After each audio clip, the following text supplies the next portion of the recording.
The Little Soul and the Sun. A children's parable adapted from Conversations with God by Neale Walsch.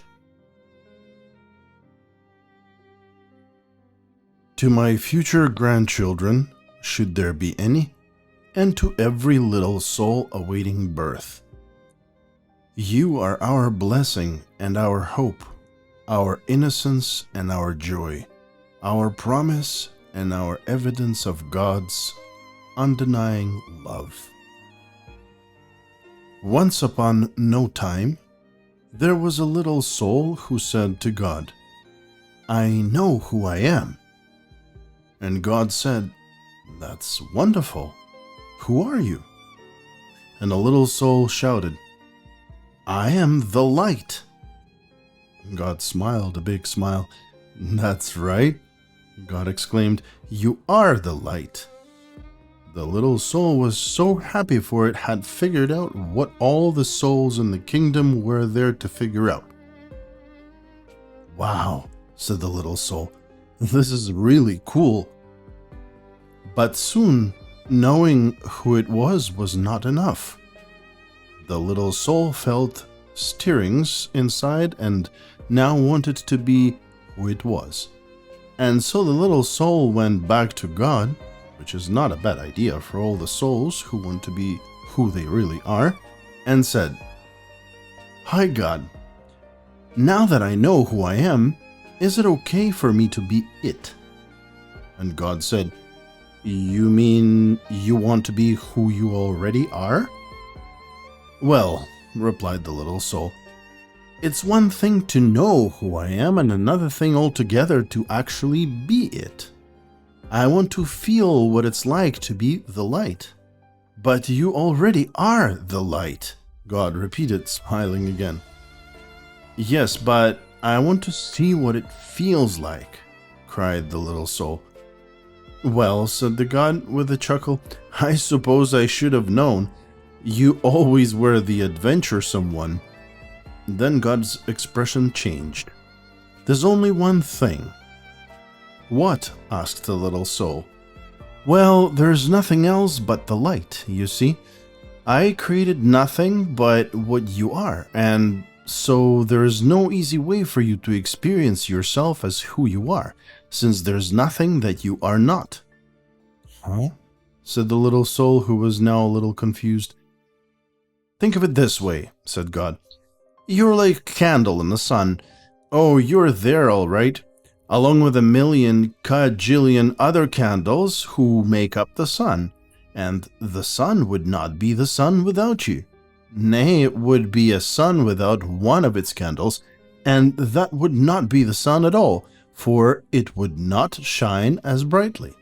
Yet how to know yourself as the light when you are amidst the light? That's the question." Well, the little soul perked up. "You're God, think of something." Once more God smiled. "I already have," God said. "Since you can't see yourself as the light when you are in the light, we'll surround you with darkness." "What's darkness?" the little soul asked. God replied, "It is that which you are not." "Will I be afraid of the dark?" cried the little soul. "Only if you choose to be," God answered. "There's nothing really to be afraid of unless you decide that there is. You see, we are making it all up. We are pretending." "Oh," said the little soul, and felt better already. Then God explained that in order to experience anything at all, the exact opposite of it will appear. "It is a great gift," God said, "because without it you could not know what anything is like. You could not know warm without cold, up without down, fast without slow. You could not know left without right, here without there, now without then." And so, God concluded, when you are surrounded with darkness, do not shake your fist and raise your voice and curse the darkness. Rather be a light unto the darkness, and don't be mad about it. Then you will know who you really are, and all others will know too. Let your light so shine that everyone will know how special you are. You mean it's okay to let others see how special I am? Asked the little soul. Of course, God chuckled. It's very okay. But remember, special does not mean better. Everybody is special, each in their own way. Yet many others have forgotten that. They will see that it's okay for them to be special only when you see that it's okay for you to be special. Wow, said the little soul, dancing and skipping and laughing and jumping with joy. I can be as special as I want to be. Yes, and you can start right now, said God, who was dancing and skipping and laughing right along with the little soul. What part of special do you want to be? What part of special? The little soul repeated. I don't understand. Well, God explained, being the light is being special, and being special has a lot of parts to it. It is special to be kind. It is special to be gentle. It is special to be creative. It is special to be patient. Can you think of any other ways it is special to be? The little soul sat quietly for a moment. I can think of lots of ways to be special, the little soul then explained. It is special to be helpful. It is special to be sharing. It is special to be friendly. It is special to be considerate of others. Yes, God agreed.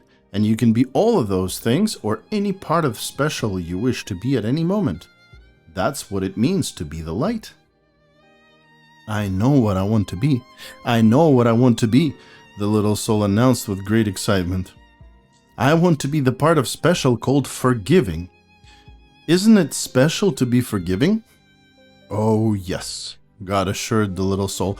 That is very special. Okay, said the little soul, that's what I want to be.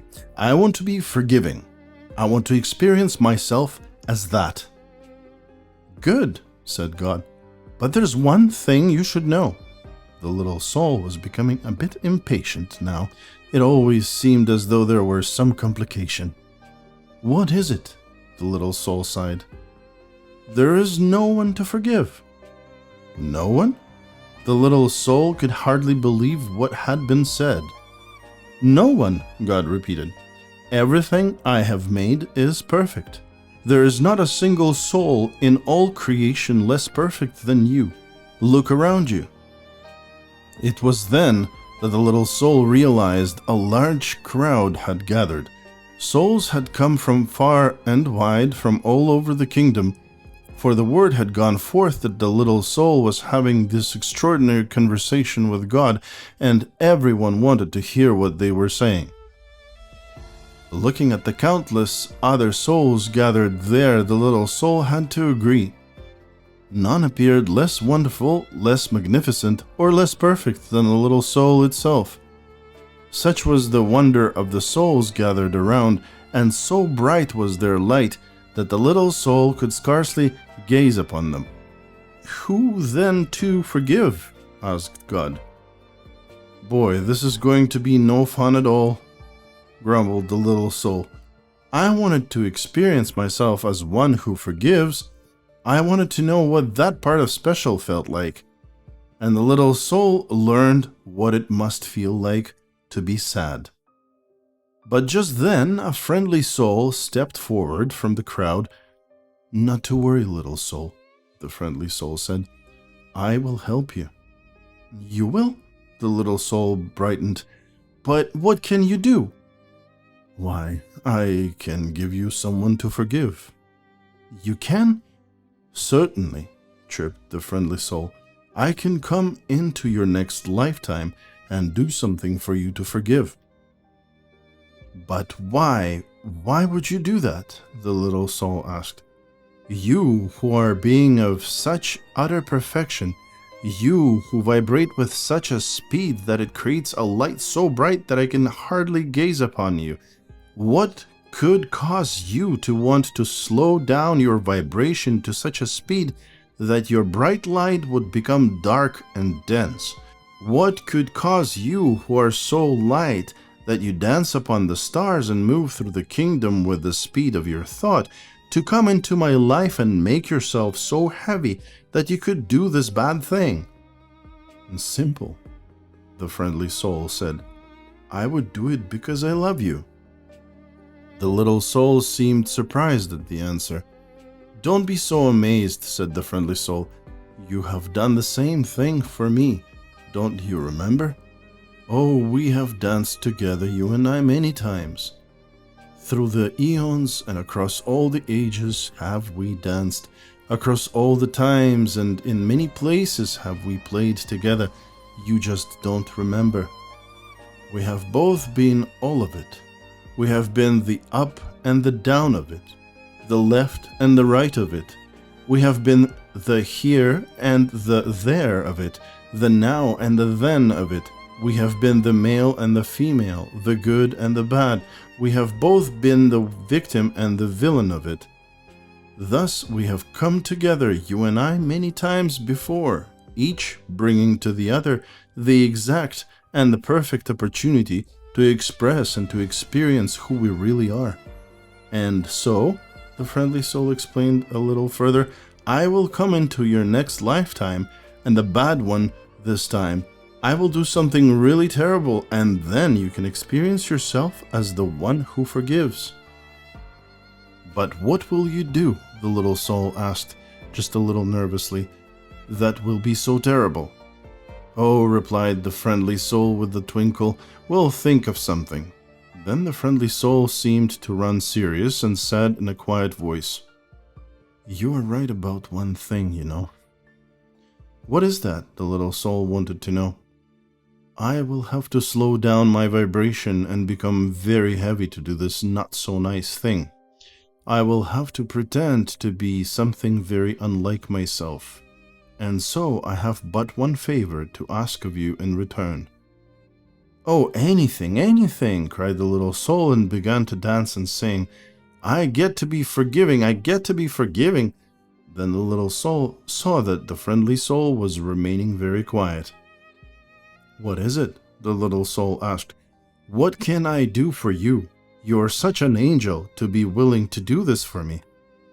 Of course, this friendly soul is an angel, God interrupted. Everyone is. Always remember, I have sent you nothing but angels. And so the little soul wanted more than ever to grant the friendly soul's request. What can I do for you? The little soul asked again. In the moment that I strike you and smite you, the friendly soul replied, in the moment that I do the worst to you that you could possibly imagine, in that very moment. Yes, the little soul interrupted, yes? The friendly soul became quieter still. Remember who I really am. Oh, I will, cried the little soul. I promise, I will always remember you as I see you right there, right now. Good, said the friendly soul, because you see, I will have been pretending so hard. I will have forgotten myself. And if you do not remember me as I really am, I may not be able to remember for a very long time. And if I forget who I am, you may even forget who you are, and we will both be lost. Then we will need another soul to come along and remind us both of who we are. No, we won't, the little soul promised again. I will remember you, and I will thank you for bringing me this gift, the chance to experience myself as who I am. And so the agreement was made. And the little soul went forth into a new lifetime, excited to be the light, which was very special, and excited to be that part of special called forgiveness. And the little soul waited anxiously to be able to experience itself as forgiveness, and to thank whatever other soul made it possible. And at all the moments in that new lifetime, whenever a new soul appeared on the scene, whether that new soul brought joy or sadness, and especially if it brought sadness, the little soul thought of what God had said. Always remember, God had smiled. I have sent you nothing but angels.